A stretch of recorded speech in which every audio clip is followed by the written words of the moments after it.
चलो बच्चा एक और नया सम, ये सम भी थोड़ा ध्यान से करना होगा क्योंकि यहाँ ए अल्फा बी बीटा दो दिए हुए हैं, तो आपको पढ़ते वक्त और लिखते वक्त थोड़ा ध्यान रखना, अदरवाइज आगे पीछे होगा, आंसर भी आगे पीछे हो जाएगा।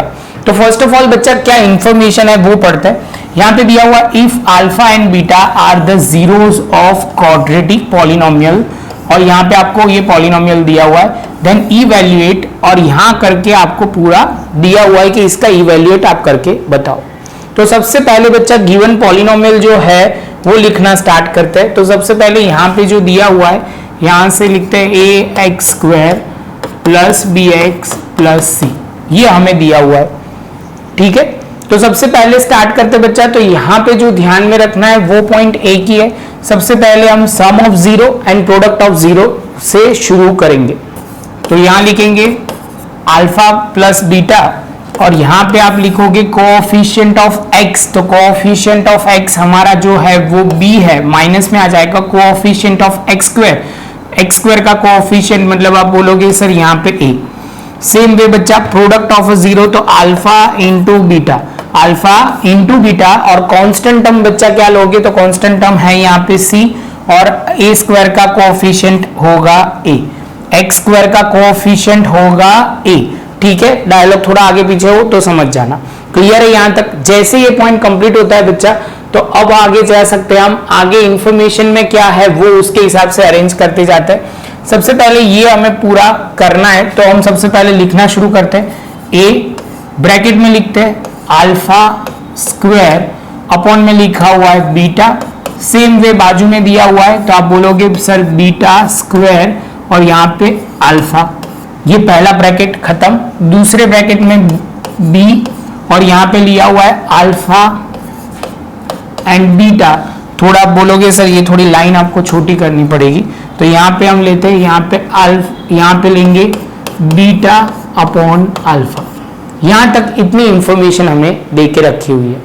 तो फर्स्ट ऑफ ऑल बच्चा जो मुझे समझाना है, दो चीज पे मुझे फोकस करवाना पड़ेगा।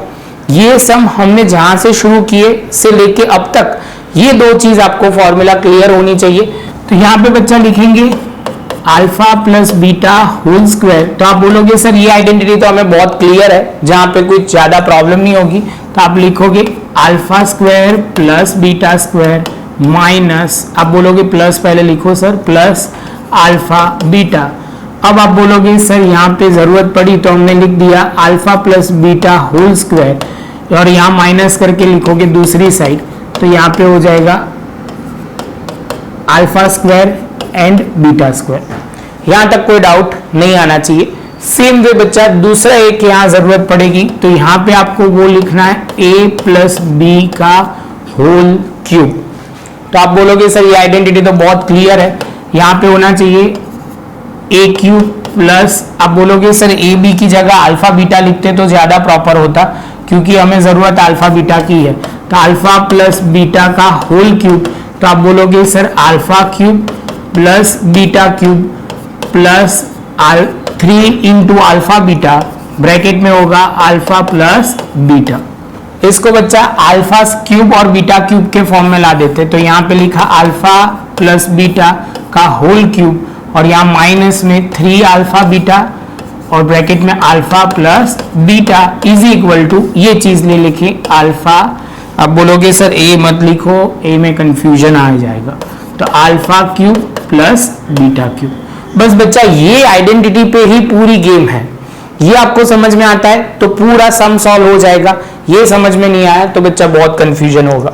तो फर्स्ट ऑफ ऑल बच्चा स्टार्टिंग कैसे करेंगे, तो स्टार्टिंग तो एज यूजुअल एलसीएम से ही शुरू होगा यहाँ पे, तो यहाँ पे ए का ए, और यहाँ पे हमने अल्फा बीटा का एलसीएम ले लिया, तो आप बोलोगे सर यहाँ पे हम क्या किससे मल्टीप्लाई करेंगे, तो ऑलरेडी यहाँ बीटा तो है तो हम अल्फा से करेंगे, यहाँ भी अल्फा से करेंगे, तो यहाँ ऊपर हो जाएगा अल्फा क्यूब, और यहाँ आप बोलोगे सर सेम वे यहाँ अल्फा तो है तो बीटा से मल्टीप्लाई तो बीटा क्यूब आ जाएगा। ये पॉइंट क्लियर है। जैसे ये पॉइंट कंप्लीट होता है सेम वे आगे चलते हैं, तो यहाँ पे आप लिखोगे प्लस का प्लस बी, और यहाँ पे आप बोलोगे सर यहाँ पे भी एलसीएम अल्फा बीटा का, तो यहाँ ऑलरेडी बीटा है, तो आप बोलोगे सर मल्टीप्लाई किससे करोगे, तो अल्फा के साथ, यहाँ पे भी अल्फा के साथ, तो अल्फा स्क्वायर हो जाएगा। यहाँ पे आप बोलोगे बीटा के साथ, यहाँ पे बीटा के साथ, तो बीटा स्क्वायर हो जाएगा। क्लियर है? जैसे ये पॉइंट कंप्लीट होता है बच्चा, अब एक स्टेप आगे, तो यहाँ पे आप बोलोगे sir alpha cube plus beta cube दिया हुआ है, तो उसकी जगह मैं क्या लिखूंगा बच्चा, तो आप बोलोगे सर आपने ऑलरेडी कैलकुलेशन हमने पहले ही कर दिया है, तो ये पूरा हम लिख देंगे। तो चलो बच्चा यहाँ लिखने का स्टार्ट करते हैं। यहाँ ए एज इट इज, और यहाँ पे आप बोलोगे सर लंबा चौड़ा लिखेंगे अल्फा प्लस बीटा का whole cube minus 3 alpha beta into alpha plus b. ये हो गया a cube plus b cube की जगह हो गया, अपॉन में तो जो है वही alpha into beta. Same way बच्चा ये ब्रैकेट क्लोज, बी की बात करते हैं, बी एज इट इज। अब यहाँ alpha square plus beta square, alpha square plus beta square, तो बच्चा बोलेगा सर ऑलरेडी आपने पहले ही कर लिया है, तो वही हम वैल्यू पुट करेंगे। अब बच्चा ये करने का फायदा वो है कि आपको ये कंसेप्ट क्लियर ना हो ना, तो यहीं से ही क्लियर कर लो, तो उसके बाद यहाँ तो ऑटोमेटिक आपका आंसर क्लियर हो ही जाएगा। तो यहाँ पे हो जाएगा alpha square plus beta square की जगह वैल्यू पुट की जाएगी, तो यहाँ पे लिखेंगे अल्फा प्लस बीटा का whole square minus 2 alpha beta, और यहाँ पे आप बोलोगे सर अपॉन में अल्फा इंटू बीटा। अब शांति से देखोगे बच्चा, तो सारे जो ब्रैकेट है ना वो हमारे हिसाब से आने लगे। हमारे हिसाब से मतलब sum of zero and product of zero. यहां देखो सम ऑफ जीरो मतलब alpha plus beta, alpha into beta. तो बस बच्चा, तो इसमें वैल्यू पुट करना स्टार्ट करते हैं। तो यहाँ पे आप लिखोगे सबसे पहले ए का ए, और यहाँ पे लिखना शुरू करेंगे। तो यहाँ पे अल्फा प्लस बीटा तो है माइनस बी अपॉन ए का क्यूब, पहला स्टेप। माइनस 3 का 3, अल्फा इंटू बीटा है हमारा सी अपॉन ए। अल्फा प्लस बीटा ये मल्टीप्लीकेशन में ही है, तो अल्फा प्लस बीटा जो हो जाएगा माइनस बी अपॉन ए। तो ये स्टेप खत्म। Alpha upon beta, alpha into beta, तो आप बोलोगे सर ये हो जाएगा सी अपॉन ए। पहला ब्रैकेट खत्म, प्लस की साइन बी। अब ब्रैकेट शुरू करते हैं। यहाँ पे ध्यान से करना, अल्फा प्लस बीटा का स्क्वायर बोला हुआ है, अल्फा प्लस बीटा का स्क्वायर, तो आप बोलोगे सर ये बी अपॉन ए, माइनस की साइन है और स्क्वायर लिख देंगे। यहां तक क्लियर हो रहा है बच्चा? उसके बाद बच्चा आप बोलोगे सर 2 का 2, अल्फा इंटू बीटा, जो अल्फा इंटू बीटा है वो होगा सी अपॉन ए, तो ये भी हो गया। यहाँ पे अल्फा इंटू बीटा फिर से सी अपॉन ए। यहां तक पहले कंसेप्ट को क्लियर हो तो ही आगे बढ़ना। मेरे साथ लिखना चाहो तो लिख सकते हो, इससे आपका क्लैरिटी बहुत आएगी। तो यहां तक आपका हो जाए तो बच्चा हम आगे चलते हैं। तो यहाँ पे हम क्या करेंगे, अब देखो सिंप्लीफाई करना है। तो आप बोलोगे सर ए का तो ए आपने जो था वो लिख दिया, ए का ए लिख दिया। यहाँ पे माइनस की साइन तो एज इट इज रहेगी, क्योंकि रीजन क्या है, क्यूब है। तो यहाँ पे आप बोलोगे सर बी क्यूब अपॉन में लिखोगे ए क्यूब। यहाँ पे हमने क्या लिखा, तो ये माइनस माइनस क्या हो जाएगा बच्चा, ये देखो ये b है और यहाँ पे भी माइनस है, और मल्टीप्लीकेशन की साइन है तो प्लस हो जाएगा 3cb, और यहाँ पे a स्क्वायर आ जाएगा। क्लियर? सेम वे यहाँ c upon a as it is. यहाँ की बात करें तो b का तो b as it is bracket में लिखेंगे, लेकिन यहाँ पे होगा b स्क्वायर और यहाँ पे हो जाएगा a स्क्वायर। क्लियर है? यहाँ थोड़ा प्रॉपर ना दिखे तो हमने फिर से लिख दिया। चलो माइनस, तो यहाँ पे 2ca अपॉन ए। सिंप्लीफाई कर रहा है बच्चा, जितना हो सके उतना सिंप्लीफाई, और यहाँ पे हम लिखेंगे c upon A bracket close. इतना करने के बाद बच्चा अब क्या करना है, तो अब बहुत सिंपल है, इसको मल्टीप्लाई करना शुरू कर देते हैं। तो यहां से करोगे तो b क्यूब, और आप लिखोगे a अपॉन में a क्यूब, जो a को इसके साथ मल्टीप्लाई, a को अब इसके साथ। तो आप बोलोगे सर यहाँ पे लिखो 3abc अपॉन ए स्क्वायर, अपॉन में जो कंटिन्यूएशन में चल रहा है वही लिखते जाओ। सेम वे अब b की बारी, तो यहाँ पे आप b में बोलोगे तो सेम वे आप बोलोगे सर यहाँ पे हो जाएगा b क्यूब, और अपॉन में जो है वो a स्क्वायर, माइनस आप बोलोगे सर b में यहाँ पे तो 2bc अपॉन a, अपॉन में जो चल रहा है वैसे ही चलने दो, तो c अपॉन a। तो बच्चा यहाँ ध्यान से देखोगे तो सारी जगह यहाँ क्यूब है, यहाँ स्क्वायर है, स्क्वायर है, स्क्वायर है। तो यहाँ ध्यान से हम देख सकते हैं कि सर यहाँ ऑलरेडी ए है और यहाँ ए क्यूब है, तो मैं एक स्टेप ज्यादा लिख के इतना लिख सकता हूँ। सेम स्टेप को खाली एक चेंज करके यहाँ पे सीधा मैं लिख दूंगा बी क्यूब माइनस ए कट कर दो तो यहाँ पे भी स्क्वायर, यहाँ पे 3abc ए स्क्वायर, और यहाँ पे आप बोलोगे सर ये b क्यूब है, यहाँ पे b स्क्वायर, और यहाँ पे आप बोलोगे सर ये शांति से समझो आप, यहाँ सभी जगह स्क्वायर है, मुझे एलसीएम लेना हो तो मुझे मल्टीप्लाई कितने से करना पड़ेगा, बहुत स्टेप खींचूंगा तो बच्चा बहुत लंबा हो जाएगा, तो 2abc हो जाएगा।